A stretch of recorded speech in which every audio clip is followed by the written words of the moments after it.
आहाना प्रकाशन के YouTube channel में आप सभी का स्वागत है। परीक्षा का नाम है पीएनएसटी, विषय है जीव विज्ञान, अध्याय नंबर 3 जनन स्वास्थ्य। टॉपिक बी में हम डिस्कस करेंगे जनसंख्या विस्फोट और जन्म नियंत्रण से संबंधित। चलिए प्रश्न शुरू करते हैं। पहला सवाल है जीएनटीएसटी एंड पीएनएसटी 2013। इसमें प्रश्न आया है वर्तमान मानव जनसंख्या की वृद्धि की दर निम्न है 2.5%, 2%, 3%, 4%। तो आपका आंसर रहेगा 2%। सोर्स है एनसीईआरटी। ठीक है ना। यहाँ वर्तमान बोल रहा है, ये 2013 बोल रहा है। ध्यान रखिए किस सन में सवाल पूछ रहा है उसके हिसाब से आपको आंसर देना होगा। नेक्स्ट क्वेश्चन देखिए, जीएनटीएसटी पीएनएसटी 2013 का सवाल है जनसंख्या में प्राणियों की संख्या निम्न से बढ़ती है। जनसंख्या कैसे बढ़ेगी?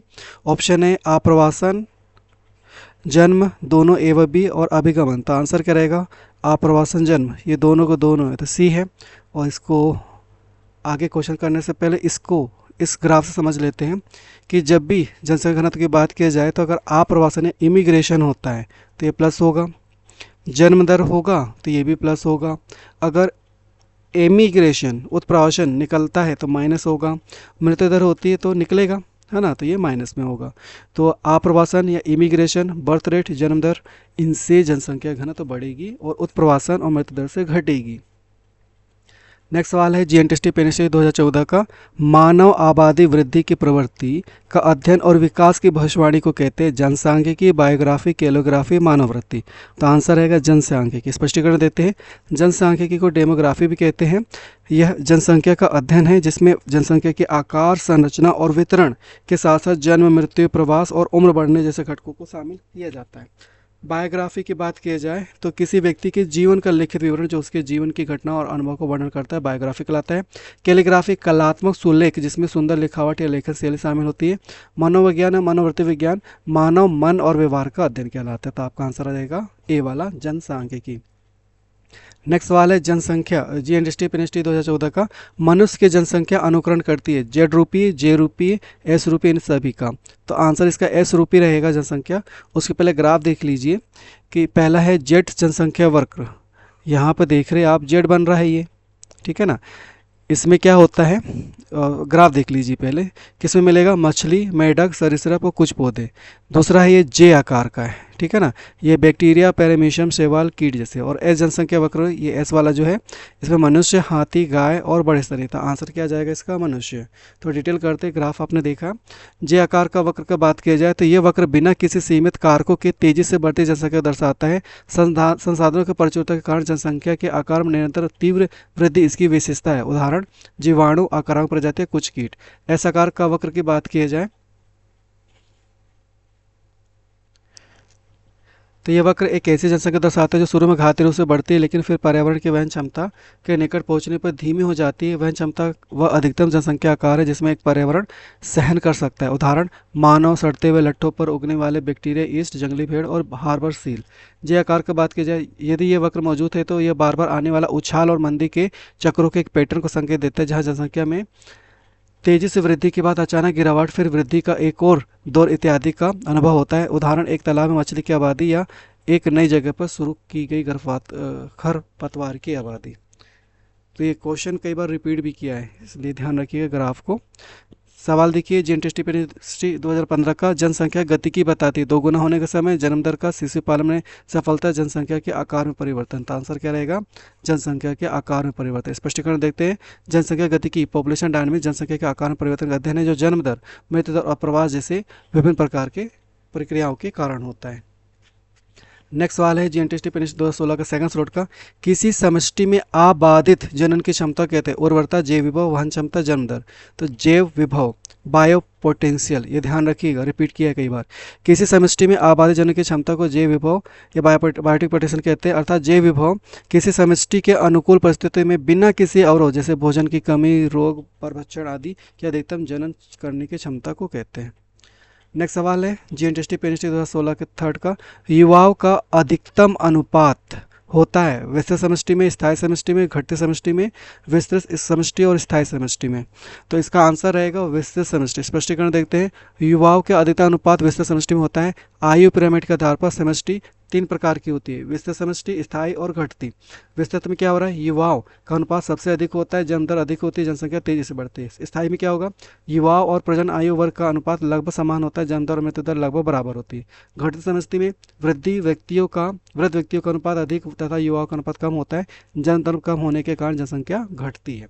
तो आंसर रहेगा युवा वाला विस्तृत, ए वाला आपका आंसर रहेगा। नेक्स्ट क्वेश्चन देखते हैं।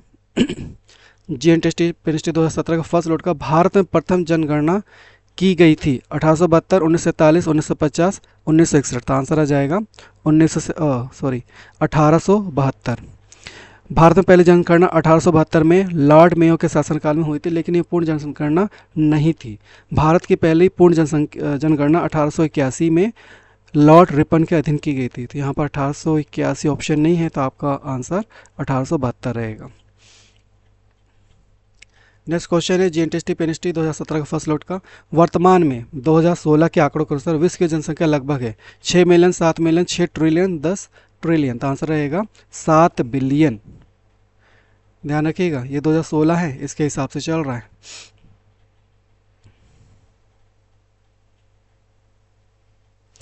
तो 2016 के आंकड़ों के अनुसार विश्व की जनसंख्या लगभग 7.4 बिलियन 740 करोड़ थी। तो लगभग आंसर आपका 7 के आसपास आएगा बिलियन में। नेक्स्ट क्वेश्चन है जीएनटीएसटी पेनिस्टी 2017 का फर्स्ट लॉट का क्वेश्चन है। जनसंख्या के अध्ययन को क्या कहा जाता है, ऑटो इकोलॉजी, सिनिकोलॉजी, इकोलॉजी, डेमोग्राफी। तो आंसर क्या जाएगा, डेमोग्राफी।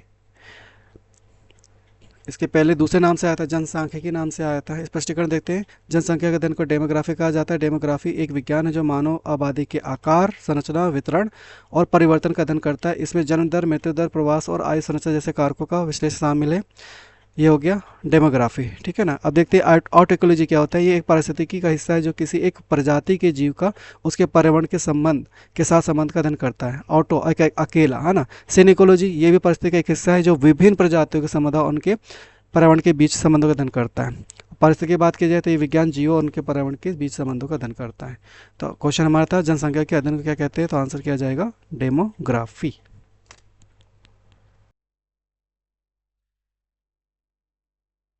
नेक्स्ट क्वेश्चन है जीएनटीएसटी पेनिस्टी 2017 का सेकंड स्लॉट का। किसी देश की जनसंख्या वृद्धि निर्भर करती है जन्म दर व मृत्यु दर पर, मृत्यु व प्रवासन दर पर, जन्म दर व प्रवासन दर पर, उपरोक्त में से सभी। तो आंसर क्या जाएगा, उपरोक्त सभी, जैसे कि हमने टेबल में पूरा स्टडी किया हुआ था कि किसे क्या कहते हैं।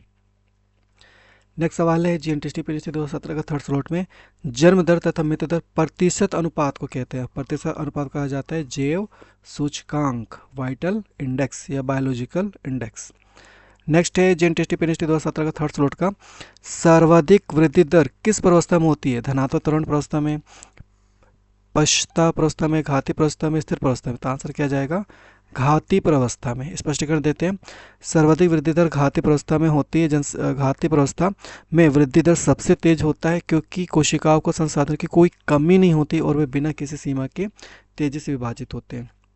जब हम 11वां चैप्टर पढ़ेंगे तो घातीय प्रवस्था क्या होता है इसको डिटेल में देखेंगे। नेक्स्ट है जीएनटीएसटी पेनिस्टी 2018 का फर्स्ट लॉट में। आवधिक प्रवास तब देखा जाता है जब भोजन की तलाश में टिड्डी दल का प्रवास हो, वेल भोजन की तलाश में प्रवास करती है, फाइटोप्लैंक्टन्स पानी की सतह पर आ जाते हैं, पक्षी दिशा का उपयोग करके प्रवास करते हैं। तो आंसर आपका रहेगा भोजन की तलाश में टिड्डी दल का प्रवास। स्पष्टीकरण है। आवधिक प्रवास तब देखा जाता है जब लोग एक निश्चित अवधि के बाद अपने मूल स्थान पर लौटते हैं। ये एक प्रकार का अस्थायी प्रवास है जिसमें लोग किसी विशेष स्थान पर कुछ समय के लिए जाते हैं और फिर अपने घर वापस चले जाते हैं। तो आवधिक, पीरियोडिक। नेक्स्ट है जीएनटीएसटी पेनिस्टी 2019 का फर्स्ट लॉट क्वेश्चन। निम्नलिखित में से कौन सा दिवस प्रत्येक 11 जुलाई को मनाया जाता है, तो 11 जुलाई को विश्व जनसंख्या दिवस मनाया जाता है। बाकी और नाम देखते हैं। अंतर्राष्ट्रीय महिला दिवस है 8 मार्च को, विश्व जनसंख्या दिवस हो गया 11 जुलाई, विश्व स्वास्थ्य दिवस हो गया 7 अप्रैल, विश्व पर्यावरण दिवस हो गया 5 जून। सभी दिवस को याद रखिए।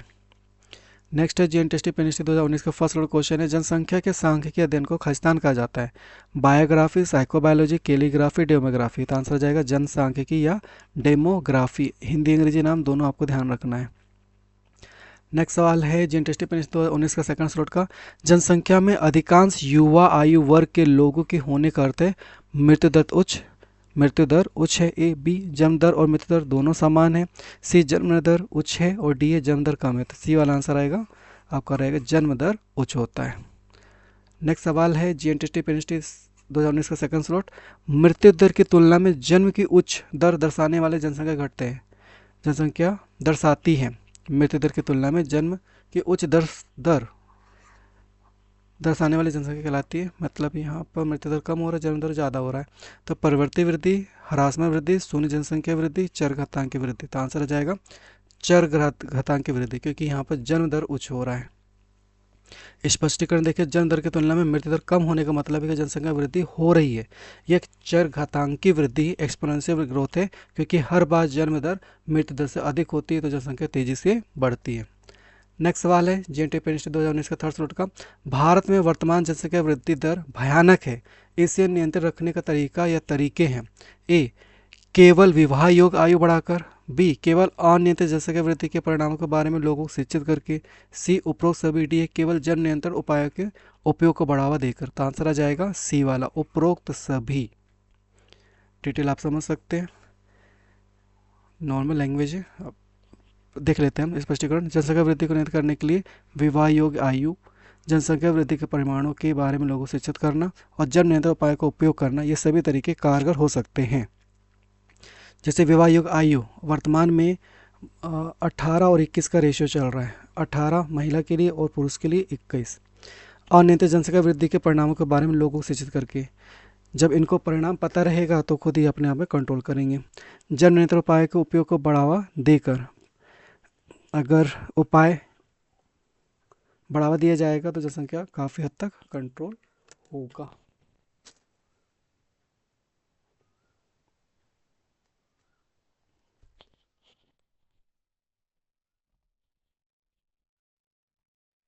नेक्स्ट सवाल है जीएनटीटी पीएनटी 2019 का थर्ड स्लॉट में।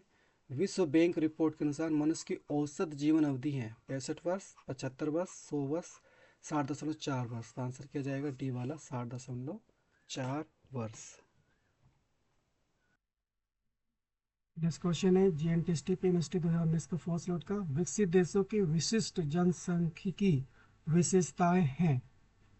अगर विकसित देशों की बात की जाए तो वहाँ पर जन्म दर, प्रजनन दर वो होती है कम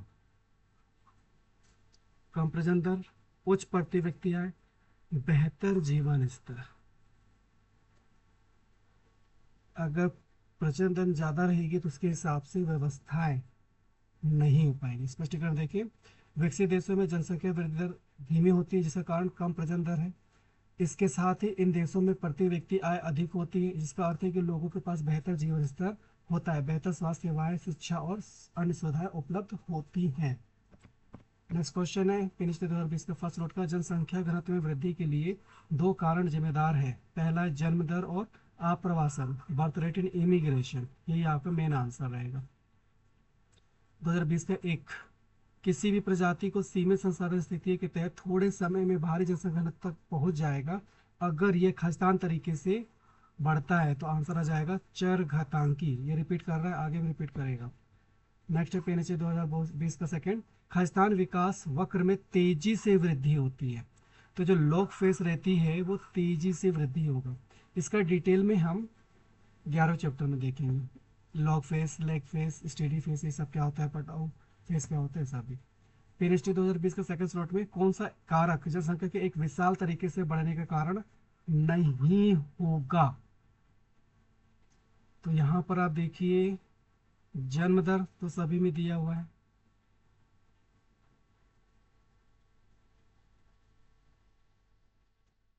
प्रवास का अप्रवास से अत्यधिक कम होना, मृत्यु दर।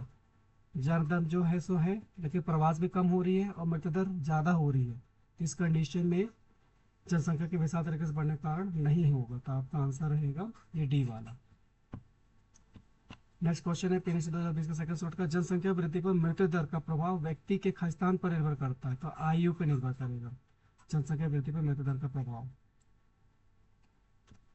स्पष्टीकरण, मृत्यु दर का जनसंख्या वृद्धि पर प्रभाव मुख्य रूप से व्यक्ति की आयु पर निर्भर करता है। विभिन्न आयु समूहों में मृत्यु दर अलग अलग होती है। उदाहरण के लिए शिशुओं और बुजुर्गों में मृत्यु दर अधिक होती है। नेक्स्ट है पीएनएसटी 2020 का था स्लॉट में निम्नलिखित में से कौन जनसंख्या के आकार को बढ़ाएगा? मृत्यु दर, प्राकृतिक आपदा, जन्म दर या प्रवासन? तो आंसर क्या रहेगा? जन्म दर, ये स्थायी रूप से बढ़ाता है। 2020 का फोर्थ स्लॉट, 20वीं शताब्दी के दौरान निम्नलिखित में से कौन सा सबसे महत्वपूर्ण कारक था जिसने मानव जनसंख्या की वृद्धि को निर्धारित किया? तो 20वीं सदी की बात किया जाए तो मृत्यु दर। स्पष्टीकरण देखिए, 20वीं शताब्दी में मानव जनसंख्या वृद्धि को निर्धारित करने वाला सबसे महत्वपूर्ण कारक मृत्यु दर था। 20वीं शताब्दी में चिकित्सा और स्वास्थ्य सुविधा में अभूतपूर्व प्रगति हुई, जिससे मृत्यु दर में भारी गिरावट आई। इसके परिणामस्वरूप जन्म दर और मृत्यु दर के बीच का अंतर बढ़ गया, जिससे जनसंख्या में तेजी से वृद्धि हुई। नेक्स्ट सवाल है 21 का, जो कि 22 में आया था। 18/10/2022 का सेकंड सॉर्ट क्वेश्चन है, मानव जनसंख्या या आबादी के आकार, संरचना और विकास के संबंध में वैज्ञानिक अध्ययन के रूप में जाना जाता है। तो जनसांख्यिकी या जनसांख्यिकी या डेमोग्राफी, तो आपका ए वाला ऑप्शन रहेगा। रिपीट है ये भी। नेक्स्ट है पेनिस 2021, जो कि 22 में हुआ था। 18/10/2022 का सेकंड स्लॉट, जनसांख्यिकी पर पुस्तक जनसंख्या के सिद्धांत पर निबंध किसके द्वारा लिखा गया? तो माल्थस नाम याद रखिएगा, Thomas Robert Malthus, TR Malthus.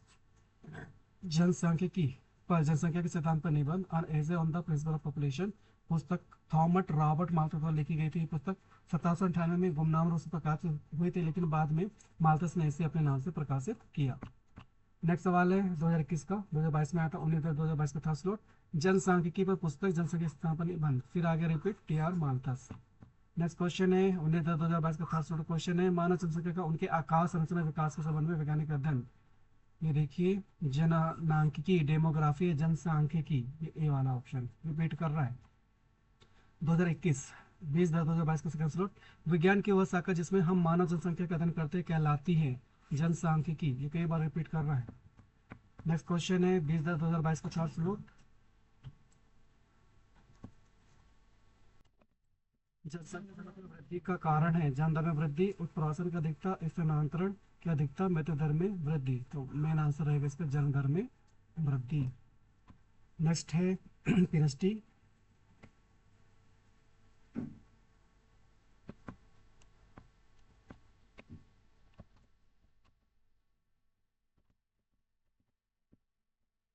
जन्म को निर्दिष्ट करने के लिए किस अक्षर का प्रयोग किया जाता है? जन्म को, बर्थ, जन्म अंग्रेजी में बर्थ, इससे समझ में आ रहा है बी, बी वाला आंसर आ जाएगा। B for birth rate, D for death rate, N for population, P for population, N for population size, समष्टिक आकार, और पी फॉर पॉपुलेशन। इसको नेटेलिटी भी कही, प्राकृतिकता, ये प्रश्न ही बना है कहीं, देखते हैं आगे। 2021 का 2022 का फर्स्ट लॉट, जनसंख्या विस्फोट के विस्फोट खालिस्तान के कारण होता है। मृत्यु दर, मातृ शिशु दर में कमी की।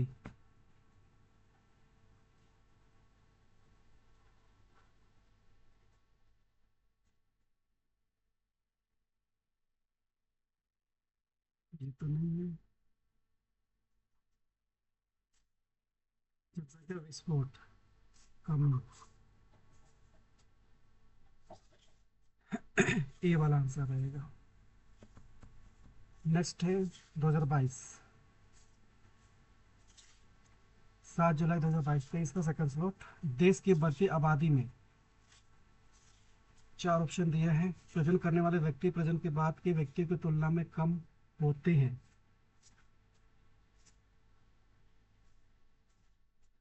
देश की बढ़ती आबादी, प्रजनन करने वाले व्यक्ति प्रजनन के बाद, जो प्रजनन कर रहे हैं और जो प्रजनन के बाद के व्यक्तियों की तुलना में कम होते हैं देश की आबादी में।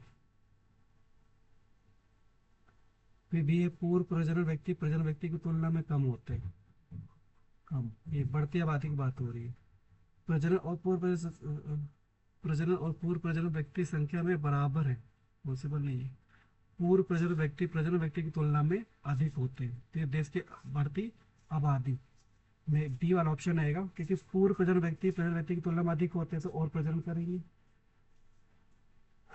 स्पष्टीकरण देखते हैं, पूर्व प्रजनन व्यक्ति प्रजनन व्यक्ति की तुलना में अधिक होते हैं, बढ़ती आबादी में जन्म दर मृत्यु दर से अधिक होती है, जिसका अर्थ है कि प्रत्येक वर्ष अधिक बच्चे पैदा हो रहे हैं। इसका मतलब है कि पूर्व प्रजनन आयु वर्ष 0 से 14 वर्ष के लोगों की संख्या प्रजनन आयु 15 से 49 वर्ष के लोगों की तुलना में अधिक होगी। तो ये वाला डी वाला आंसर हो जाएगा। नेक्स्ट क्वेश्चन है फिनिश 2022 8 जुलाई 2023 फर्स्ट नोट 2001 की जनगणना रिपोर्ट के अनुसार जनसंख्या वृद्धि दर अभी भी 1.7% के आसपास है। हमारी जनसंख्या 33 वर्षों में दोगुनी हो सकती है। सरकार इस जनसंख्या वृद्धि दर को कैसे रोकेगी? ये बिल्कुल एनसीईआरटी का वर्ड टू वर्ड रिपीट के लिखा हुआ है। ए ऑप्शन है दिए गए सभी विकल्प। बी है छोटे परिवार वाले जोड़ों को प्रोत्साहन दिया जाना। छोटे परिवार विवाह योग्य आयु को वैधानिक रूप से बढ़ाना। विभिन्न गर्भ निरोधक तरीकों का उपयोग करके छोटे परिवार को प्रेरित करना। तो आंसर आएगा ए वाला, दिए गए सभी विकल्प। नेक्स्ट क्वेश्चन है फिनिश 2022 का 9 जुलाई 2023 का फर्स्ट लॉट निम्नलिखित में से कौन सी प्रक्रिया जनसंख्या घनत्व में उतार चढ़ाव के लिए उत्तरदायी? आयु संरचना, अंतर, प्राकृतिकता, अनुकरण। आंसर आएगा सी वाला, प्राकृतिकता या नेटेलिटी। क्या होता है? जनसंख्या घनत्व में उतार चढ़ाव के लिए प्राकृतिक बर्थ एंड डेथ रेट उत्तरदायी है। जनसंख्या घनत्व किसी क्षेत्र में रहने वाले लोगों की संख्या का माप है। जनसंख्या घनत्व में उतार चढ़ाव कई कारणों के कारण होते हैं, जिनमें से महत्वपूर्ण है जन्म दर, मृत्यु दर, आप्रवासन और उत्प्रवासन। तो आपका आंसर आ जाएगा प्राकृतिकता, नेटेलिटी। नेक्स्ट है 9 जुलाई 2023 का सेकंड स्लॉट निम्नलिखित में से कौन प्रति व्यक्ति आय में कमी के कारण होता है? तो जनसंख्या विस्फोट के कारण। देखिए आंसर ए वाला। नेक्स्ट है 9 सितंबर 2024 का फर्स्ट देश की बढ़ती आबादी में फिर रिपीट किया है ये वाला पूर्व प्रजनन व्यक्ति प्रजनन व्यक्तियों की तुलना में अधिक होते हैं। रिपीट किया है क्वेश्चन सेम टू सेम। फिर ये भी फिर रिपीट किया है, इसमें भी आ जाएगा दिए गए सभी विकल्प। नेक्स्ट है ये थोड़ा अलग है 12 सितंबर 2024 का फर्स्ट लॉट हमारी आबादी जो आज़ादी के समय लगभग 350 मिलियन थी 2000 तक अरबों के करीब पहुंच गई और मई 2000 में 1 अरब को पार कर गई। इसके संभावित कारण है, पहला है प्रजनन योग्य उम्र में लोगों की संख्या में वृद्धि। दिए गए सभी विकल्प। मात्र मृत्यु दर में और शिशु मृत्यु दर में तेजी से गिरावट और मृत्यु दर में तेजी से गिरावट। तो आंसर क्या जाएगा? दिए गए सभी विकल्प। ये बिल्कुल एनसीईआरटी को word to word line to line लिखा हुआ है। फिर 13 सितंबर 2024 का पहला स्लोट क्वेश्चन है निम्नलिखित में से कौन प्रति व्यक्ति आय में कमी का मुख्य कारण? प्रति व्यक्ति आय में कमी, तो मुख्य रूप से जनसंख्या वृद्धि में वृद्धि के कारण ही प्रति व्यक्ति आय में कमी होता है। नेक्स्ट क्वेश्चन है 13 सितंबर 2024 का सेकंड स्लॉट मानव जनसंख्या में जन्म दर समकक्ष होती है मृत्यु दर के, जनसंख्या घनत्व के, जन्म अनुपात के, जन्म क्षमता के।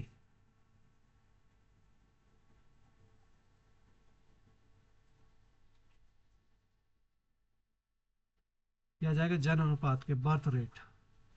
ऑप्शन रहेगा ये वाला सी, जन्म अनुपात की या बर्थ रेट के। नेक्स्ट क्वेश्चन है क्वेश्चन लगभग 45 क्वेश्चन, बहुत सारे क्वेश्चन आए घुमा फिरा के। इसमें से कुछ क्वेश्चन जो 11 जो अध्याय 11 है उसमें भी रिपीट होगा और काफ़ी कुछ अच्छे से जो चरघातांकी है, ग्राफ वगैरह है, उसको वहाँ पर अच्छे से समझेंगे। मिलते हैं नेक्स्ट वीडियो में। धन्यवाद।